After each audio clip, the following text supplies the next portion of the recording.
in Central Australia. And you can see, for those who know anything about Australia, the little red dot in the sort of, not in the middle, but to the left-hand side of the map called Ayers Rock. Most people know or heard of Ayers Rock as such. It's a significant cultural landmark as well as a significant landmark in the territory as such. And then to the right, the bigger red dot is Alice Springs. Alice Springs is the largest town in the area. It's serviced by sealed roads, airports, etc., etc. The Mereenie oil and gas field and the Palm Valley gas field and also the Dingo gas field have been operating for some period of time. Mereenie is the longest, and we're talking 10 plus years now. That's been providing gas to the Alice Springs area, and so you can see the dotted red line which runs east and then up to Alice Springs. That's the pipeline as such, and that's what's happened in the last 6-9 months is that pipeline runs all the way to Darwin, and it has provided gas to various resource projects actually up the pipeline.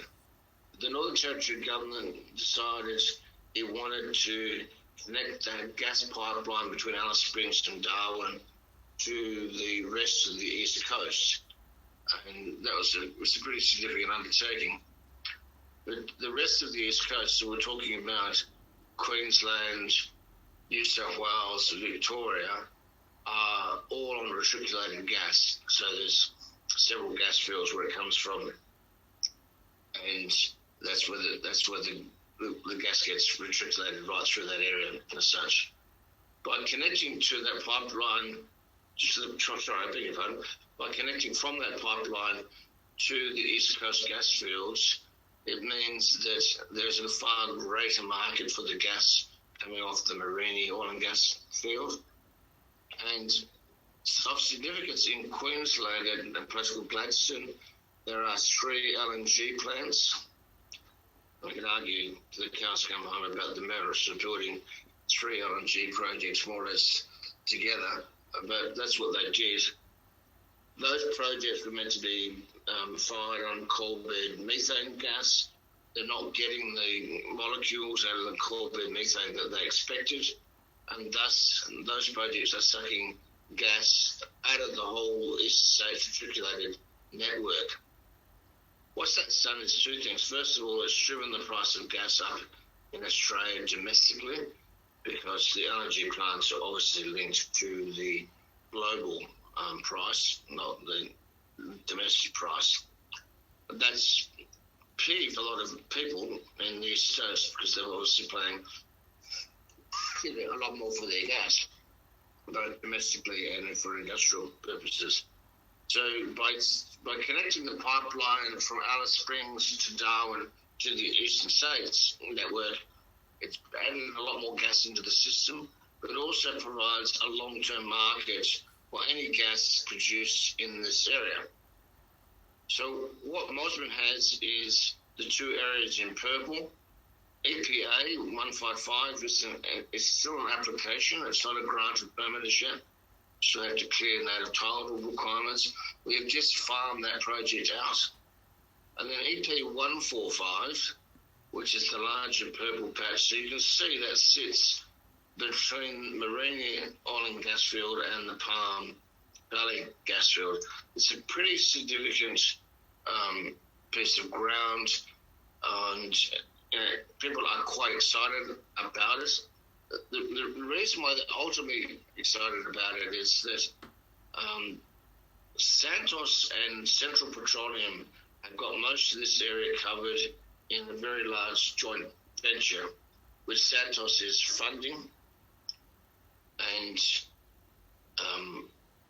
they drilled the Dukas well. So the Dukas well is the star you see in the Dukas project, slightly off the middle of the map there.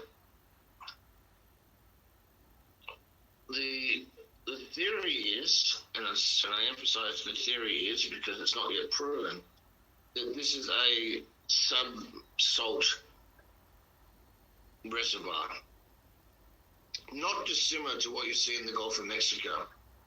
And we all know how big the Gulf of Mexico projects are.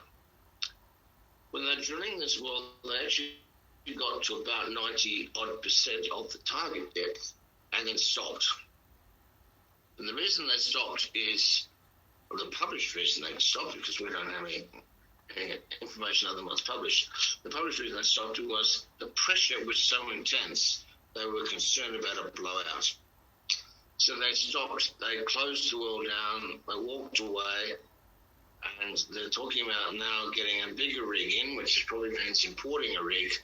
I'm talking about a seriously big rig here, someone that can handle the pressure for that project. Why is all that significant? Well, it's significant because it probably proves there is an existing hydrocarbon field in the area, and perhaps you could say we already knew that because of the 3 producing fields, but if Dukas comes in, it obviously adds another link to it. But also, there's a lot of theory around, and it's supported by technical people. And again, I emphasise I'm an accountant, not a technical person, but a lot of theory around that this contains helium.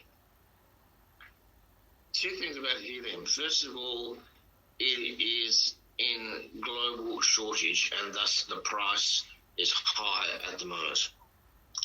Secondly, it's very difficult to test for by the nature of the gas itself. You've got to set up very specialised testing units, and it's quite a complicated matter. In fact, one of the guys at Baja used to work on a helium project, and he had lunch one day when I was in Houston 6 months ago now. He was explaining to me just how difficult it is to test for. So it's not a done deal, but if it comes in, it's going to be of world-class significance as such. And that's why we are so interested in this area. We let all our other exploration projects drop out, but we've kept this. Now, where we are today with this project is this area is controlled by the Department of Northern Territories Mines Department, that's based in Darwin. But it's also controlled by the Central Land Council, which is the body which represents the traditional owners. And you have to negotiate with the traditional owners on things like access and make sure you're not going to destroy any sacred sites or anything like that. So we have gone through all those steps on EP 145. But with the outbreak of COVID, the CLC basically stood back and said there's going to be no exploration and there's going to be no site visits anywhere in these areas.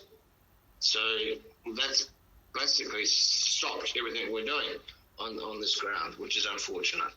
And I just hope that in the near future we can get back to exploring this ground. So the next step is there's a bit more mapping to do. Then we'll be doing a seismic survey, and then we'll be drilling a well. So the Minister has just approved an extension of the permit terms because we can't get to the site. It's logical, and they do know that we've been active in that area. So it's an enormous amount of excitement here, but fortunately it's just, COVID's caused a real issue for us. So I've been talking for about half an hour, so I'll be conscious of everyone's time. So just a summary of matters. So we are delivering on Stanley. We are producing low cost. The costs of Stanley are in the teens per barrel, which is very good. There's lots of growth opportunities within the current wells that have been drilled because they're stacked clay reservoirs, and there is a possibility for new wells. There's some talk of even Stanley 5. There's talk of other wells on the Greater Stanley project, and there's certainly other projects over at the Falcon area. Right now, we have 2 workovers and 2 wells, happening in the immediate future. Certainly, this quarter, and we've got Amadeus, which obviously you can tell I'm probably fairly excited about it, but it's very difficult to know exactly what we've got or haven't got a project, but it does represent a world-class exploration asset, as we have seen. So that's our position. I do have a couple of questions that have been